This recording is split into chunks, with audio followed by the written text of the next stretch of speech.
오늘도 함께 이 예배 자리에 나오신 사랑하는 모든 성도님들과 전우들을 주님의 이름으로 축복합니다. 하나님의 그 크신 은혜 가운데 우리가 이 자리에 섰습니다. 오늘도 우리가 이 예배를 통해 하나님을 영화롭게 해드리고 우리 모두가 주님의 백성임을 기억하게 되고 또 그로 인하여 우리들의 삶 속에서 복음의 영광이 나타나기를 간절히 소망합니다. 이 시간 우리가 하나님 앞에 예배하러 나갈 때에 우리가 하나의 신앙 공동체임을 기억하며 우리 모두가 가지고 있는 하나의 신앙 고백을 주님 앞에 예배 시간을 통해 고백하겠습니다. 다 함께 사도신경으로 우리의 신앙을 고백합니다. 나는 전능하신 아버지 하나님 천지의 창조주를 믿습니다. 나는 그의 유일하신 아들 우리 주 예수 그리스도를 믿습니다. 그는 성령으로 잉태되어 동정녀 마리아에게서 나시고 본디오 빌라도에게 고난을 받아 십자가에 못 박혀 죽으시고 장사된 지 사흘 만에 죽은 자 가운데서 다시 살아나셨으며 하늘에 오르시어 전능하신 아버지 하나님 우편에 앉아 계시다가 거기로부터 살아있는 자와 죽은 자를 심판하러 오십니다. 나는 성령을 믿으며 거룩한 공교회와 성도의 교제와 죄를 용서받는 것과 몸의 부활과 영생을 믿습니다. 아멘. 우리 시간 다 함께 찬송가 33장 함께 찬양하겠습니다. 33장 영광스러운 주를 보라 우리 함께 찬양합니다. 33장입니다.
오늘 이 시간 하나님께서 우리에게 주시는 생명의 말씀, 열어서 깨닫게 하시는 계시의 말씀은 마가복음 9장 2절부터 8절까지의 말씀입니다.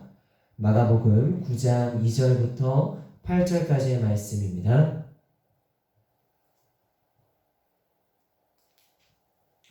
마가복음 9장 2절부터 8절까지의 말씀을 저와 여러분이 한 목소리가 되어 읽겠습니다. 마가복음 9장 2절부터 8절까지의 말씀입니다. 우리 함께 읽습니다. 엿새 후에 예수께서 베드로와 야고보와 요한을 데리시고 따로 높은 산에 올라가셨더니 그들 앞에서 변형되사 그 옷이 광채가 나며 세상에서 빨래하는 자가 그렇게 희게 할 수 없을 만큼 매우 희어졌더라. 이에 엘리야가 모세와 함께 그들에게 나타나 예수와 더불어 말하거늘 베드로가 예수께 고하되 랍비여 우리가 여기 있는 것이 좋사오니 우리가 초막 셋을 짓되 하나는 주를 위하여 하나는 모세를 위하여 하나는 엘리야를 위하여 하사이다 하니 이는 그들이 몹시 무서워함으로 그가 무슨 말을 할지 알지 못함이더라. 마침 구름이 와서 그들을 덮으며 구름 속에서 소리가 나되 이는 내 사랑하는 아들이니 너희는 그의 말을 들으라 하는지라. 문득 둘러보니 아무도 보이지 아니하고 오직 예수와 자기들 뿐이었더라. 아멘. 우리 함께 기도하고 말씀 나누겠습니다. 하나님 아버지, 오늘로 이 귀한 말씀으로 우리 가운데 생명의 그 은혜를 허락해 주신 것을 참으로 감사드립니다.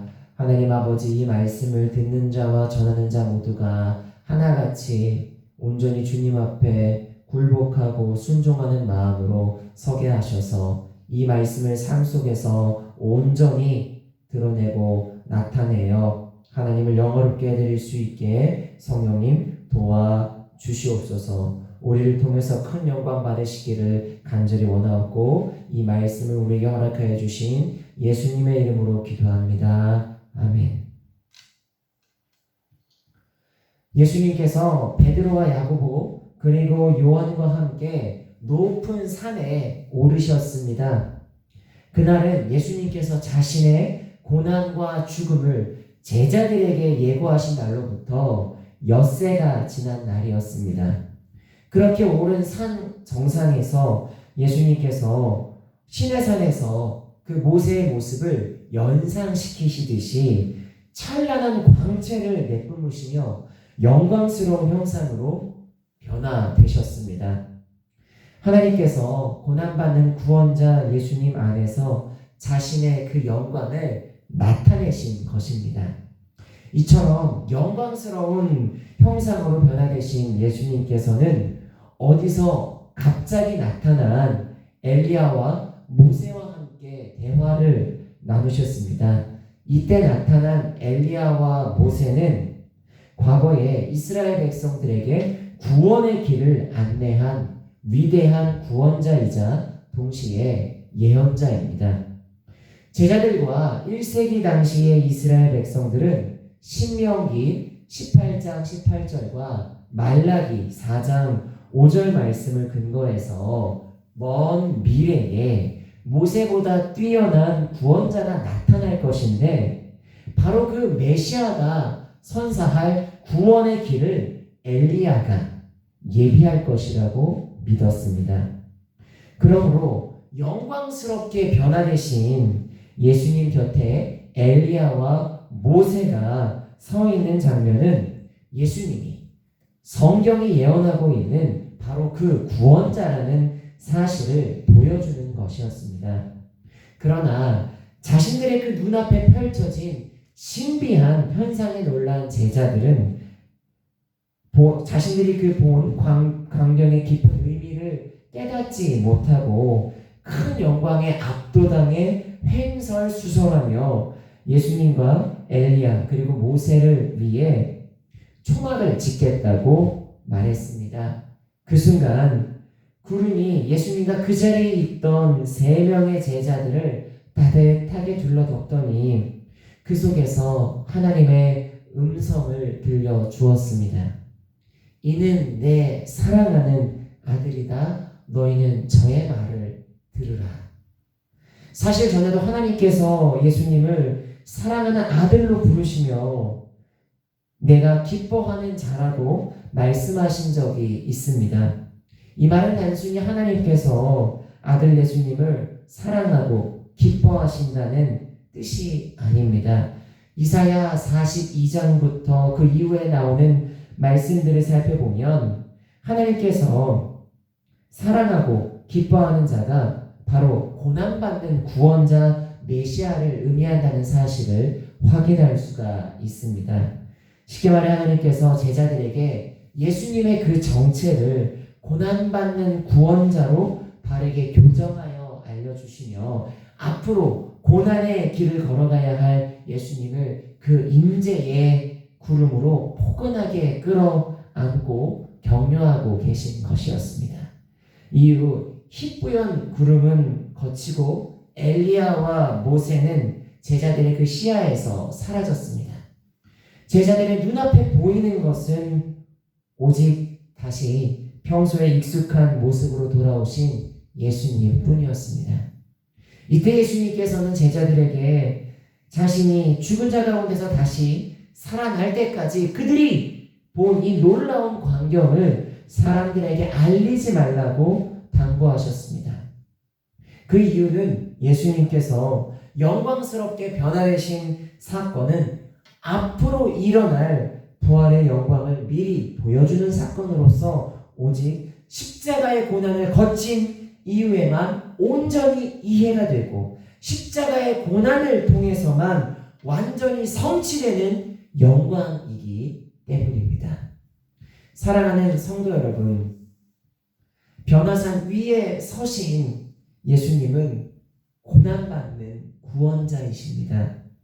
이 땅에서 예수님이 가장 영화로운 모습으로 높이 오르신 장소는 다름 아닌 십자가였습니다. 부활의 영광은 십자가의 고난이 지나간 뒤에, 아니 바로 그 고난을 통해 이루어졌습니다. 그리고 바로 이 점에서 기독교의 특이점이 발견됩니다. 기독교는 고난이 지나간 뒤에 영광이 찾아올 것이라는 그렇게 말하는 수준을 뛰어넘어서 아주 대담하게 고난을 통해 최후의 승리와 영광이 찾아올 것이라고, 성취될 것이라고 이야기합니다. 그런데 기독교인들이 이와 같은 신앙을 고백할 수 있는 이유는 하나님께서 우리 눈에 아무런 의미가 없어 보이는 그 고난마저도 특별한 목적을 가지고 선으로 바꾸실 수 있다는 믿음과 확신을 그리스도인들이 가지고 있기 때문입니다. 이것의 가장 대표적인 예가 바로 예수님의 십자가와 부활의 사건입니다. 예수님의 십자가 사건은 한 개인이 겪을 수 있는 가장 처참한 고난의 절정이자 동시에 인간이 하나님을 살해한 최악의 사건이었습니다. 그러나 하나님께서는 바로 그 십자가 사건을 통해 부활의 영광이 나타나 온 인류와 우주 만물이 회복되는 놀라운 구원의 역사를 일으키셨습니다. 이처럼 최후의 승리와 영광이 고난을 통해 온전히 이루어지는 것이 하나님 나라의 통치 원리입니다. 혹시 지금 부대와 일터, 가정과 건강, 미래와 장래와 관련된 문제로 고민하고 아파하며 고난을 경험하고 계십니까? 그러나 우리를 괴롭게 만드는 것이 무엇이든지, 그 고난이 어떤 것이든지 간에 그것들은 결코 우리를 굴복시키거나 죽일 수 없습니다. 그 이유는 하나님께서 결코 한 인생이 감당할 수 없는 시험과 고난을 우리에게 허락하지 않으시고 위기의 끝자락에서 생명의 비상구를 열어 놓으시기 때문입니다. 그러므로 우리는 고난을 통해 압도당하며 완전히 무너지는 것이 아니라 오히려 지금보다 더 강하고 성숙해질 것이며 바로 그 고난 속에서 예수님의 십자가와 부활의 영광을 세상에 찬란하게 드러내게 될 것입니다. 더불어 하나님은 모든 악을 선으로 바꾸시는 분이시기 때문에 하나님께서 정하신 그 고난의 때가 지나가게 되면 결국 최후의 그 승리와 영광은 우리의 것이 될 것입니다. 그러므로 저와 여러분이 다가올 그 미래의 영광을 바라보며 십자가를 지기 위해 변화산에서 땅으로 내려오신 구원자 예수님처럼 이 예배를 마치고 삶의 자리로 돌아가 그곳에서 우리에게 맡겨진 십자가를 짊어지고 기쁠 때나 슬플 때나 삶 속에서 하나님의 영광을 드러내는 멋진 인생을 살아가게 되기를 간절히 소망합니다. 기도하겠습니다. 하나님, 변화산 위에 서신 그 주님의 영광을 우리가 봅니다. 그리고 그 영광이 온전히 고난을 통해서만 이루어지고 성취될 수 있는 것임을 다시 우리가 깨닫습니다. 주님, 우리 삶에 여러 가지 고난과 시험이 닥쳐올 때에 우리 마음이 무너지고 우리 마음이 완전히 찢어질 때에 우리가 영광의 주님이 고난의 십자가를 지셨지만 다시 살아나셨음을 기억하고 그 속에서 삶의 소망을 얻고 우리의 고난도 언젠가는 하나님의 그 영광을 나타낼 그 아름다운 것들이 될 것임을 확신하며 우리가 모든 것들을 견디고 이겨내고 버텨내게 하옵소서. 고난을 통해서 우리가 더 성숙해지게 하옵소서. 고난을 통해서 우리가 더 강해지게 하시고 참 우리 고난이 우리들의 삶 속에서 그리스도의 영광을 드러내는 세상의 그 주님의 뜻을 드러내고 선포하는 아름다운 도구로 사용될 수 있기에 성령님 그 모든 것들을 활용해 주시기를 간절히 원합니다. 우리의 삶을 통해서 우리의 고난을 통해서 하나님의 영광이 세상에 나타나기를 간절히 소망하옵고 이 모든 말씀 예수님의 이름으로 기도를 드리옵나이다. 아멘. 이 시간 우리와 함께 찬양하시며 우리의 삶을 하나님 앞에 봉헌해 드리기를 간절히 원합니다. 우리와 함께 찬송가 337장 찬양하시면서 우리 인생을 주님께 올려드리고 삶의 자리에서 하나님을 예배할 것을 다짐하겠습니다. 그리고 찬양 후에 우리 축도함으로 예배를 마치고 삶의 자리에서 하나님을 영화롭게 해드리겠습니다. 우리 337장 내 모든 시험 무거운 짐을 찬양합니다.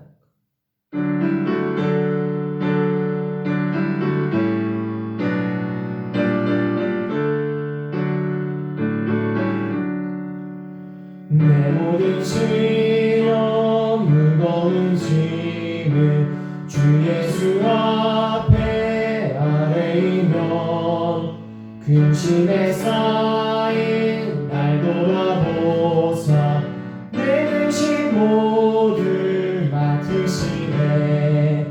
무거운 짐을 나 홀로 지고 견디다 못해 쓰러질 때 불쌍히 여겨 구원의 주님 은혜의 주님 오직 예수 내 모든 괴로움 닥치는 환난 주 예수 앞에 아뢰이면 주께서 친히 날 구해 주사 넓으신 사랑 베푸시네.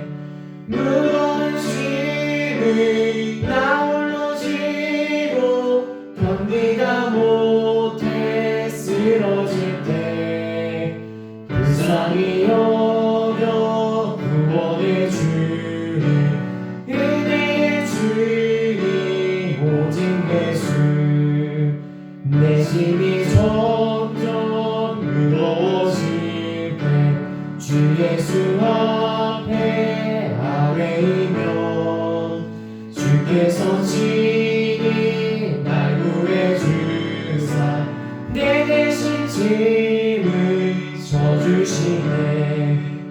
무거운 짐을 나 홀로 지고 견디다 못해 쓰러질 때 불쌍히 여겨 구원의 주님 은혜의 주님 오직 예수 마음의 시험 무서운 죄를 주 주 예수 앞에 아뢰이며 예수는 나의 능력이 되사 세상을 이길 힘 주시네.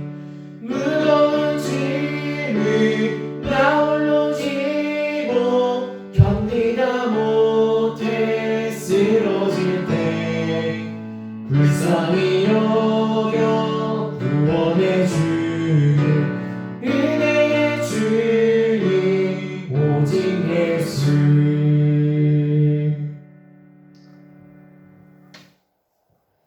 이제는 우리 주 예수 그리스도의 은혜와 하나님의 사랑과 성령의 교통하심이 고난 중에 그 고난을 통해 영화롭게 되신 예수님을 구원자로 믿고 그 예수님을 닮아 삶의 그 자리에서 고난의 십자가를 짊어지고 부활의 영광을 드러내며 살아가길 소망하는 주의 백성들 머리 위에 사랑하는 기도교회 성도님들과 전우들, 우리 703 특공연대와 군 대한민국 위에 이제로부터 영원토록 함께 있을지어다. 아멘.